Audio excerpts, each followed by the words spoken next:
Have you ever noticed how you seem to run faster on a treadmill when someone else is jogging next to you? Or how you nail those high notes when singing in front of an audience, but struggle when you're alone? What's going on here? Is it magic? No, it's a fascinating psychological principle called social facilitation. This isn't just some abstract theory. It's a real, measurable effect that impacts how you perform. And the best part?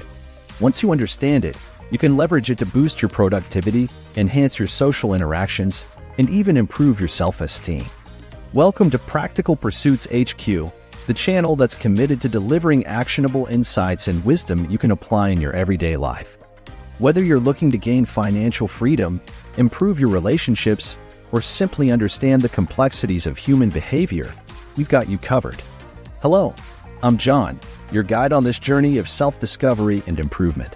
Today, we're taking a deep dive into the intriguing world of social facilitation. We'll explore its historical roots, look into the scientific theories that explain it, and most importantly, offer you practical tips on how you can harness this psychological phenomenon for your own personal growth. So, where did the concept of social facilitation originate? The idea isn't as modern as you might think. One of the earliest formal studies was conducted by Norman Triplett back in 1898. Triplett observed cyclists and noticed something fascinating. When the cyclists were racing against each other, they performed significantly better than when they were racing against the clock alone. This raised a critical question. Could the mere presence of others actually improve performance? Fast forward a few decades, and researchers continued to delve into this phenomenon. They conducted experiments with animals, children, and adults, performing a variety of tasks. And guess what?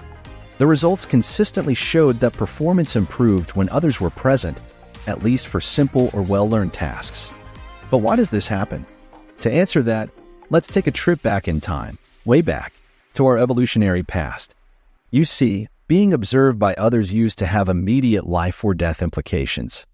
Imagine you're a hunter-gatherer. If you're being watched, it could mean that you're either the predator or the prey.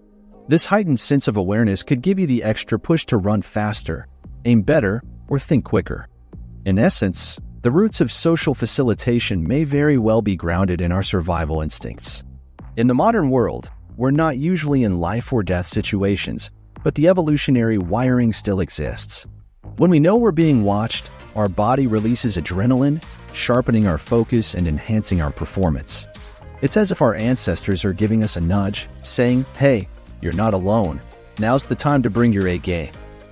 Now that we've explored its history and evolutionary background, let's dive into the core concepts of social facilitation. So, what exactly is it?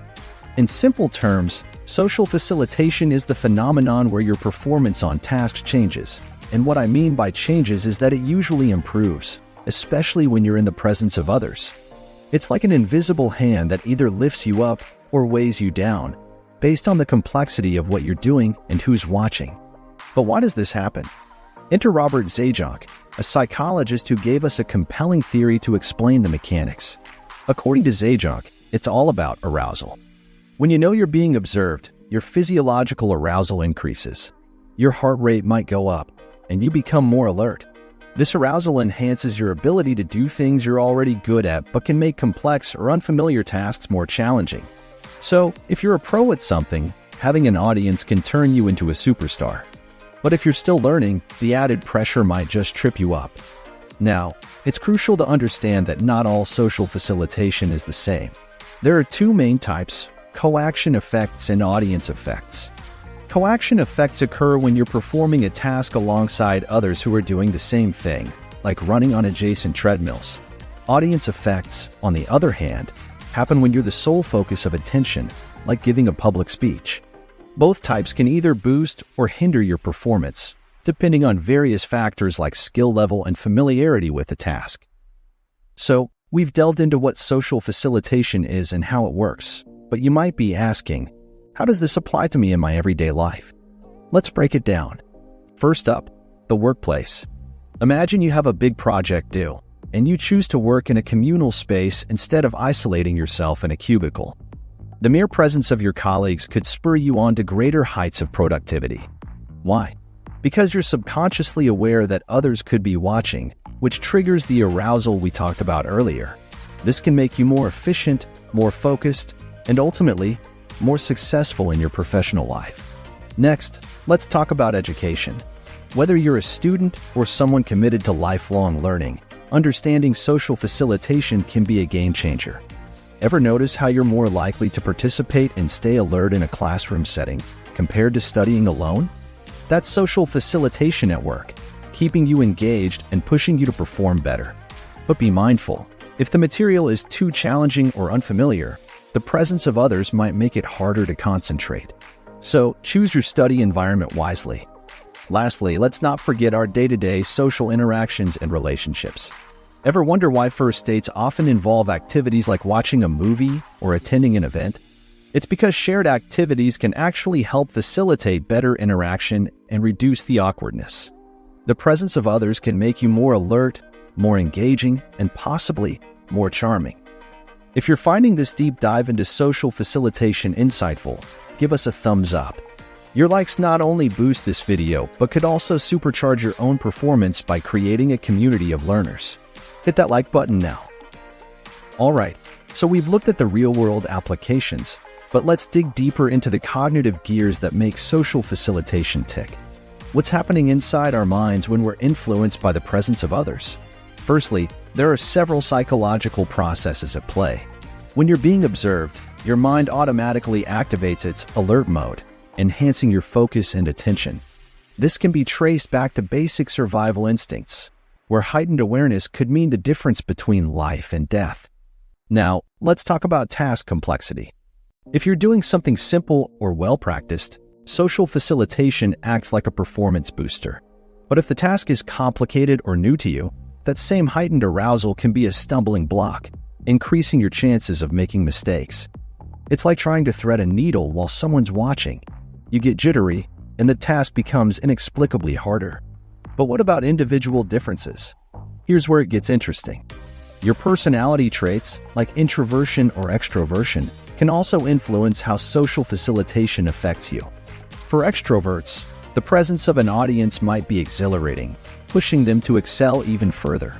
Introverts, on the other hand, might find the same situation stressful, leading to decreased performance. We've delved deep into the what, why, and how of social facilitation. Now let's get practical and talk about how you can use this knowledge to your advantage. First, let's discuss accountability.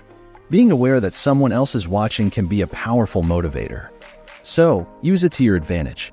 Whether it's having a gym buddy or a work accountability partner, knowing that someone else is counting on you or observing you can elevate your performance. It's like having your own personal spotlight, pushing you to shine brighter. Next, identifying optimal conditions is key. If you're tackling a task you're well-versed in, an audience or even just a companion can boost your efficiency. But if you're venturing into unfamiliar territory, you might want to first practice in solitude before introducing the social element. It's all about matching the right environment with the right task. Finally, let's talk about mindfulness techniques. Being overly conscious of being watched can sometimes backfire, especially for complex tasks or for those who are naturally introverted. This is where mindfulness comes in.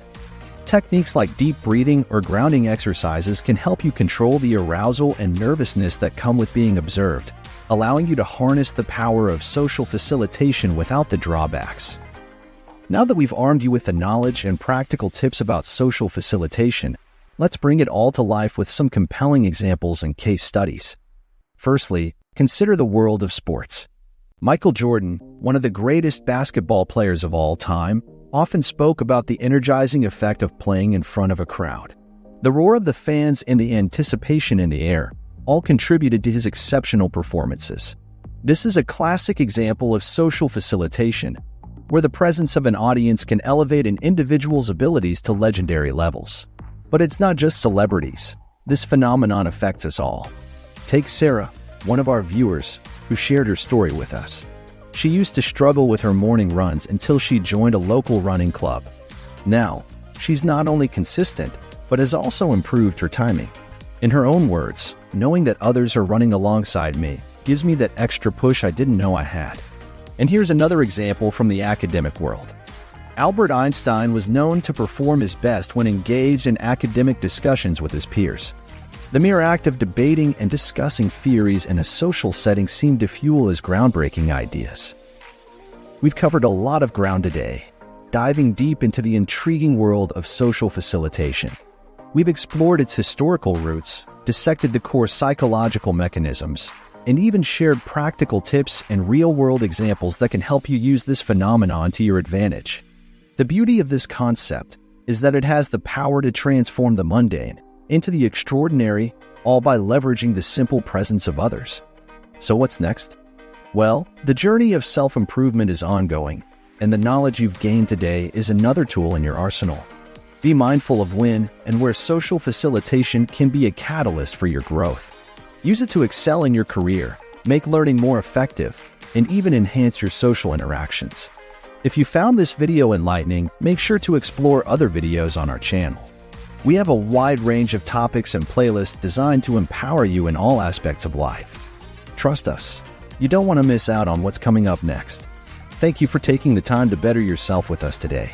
Your journey towards self-improvement just got a powerful boost, and we're thrilled to be part of it. Thank you for watching. Take care.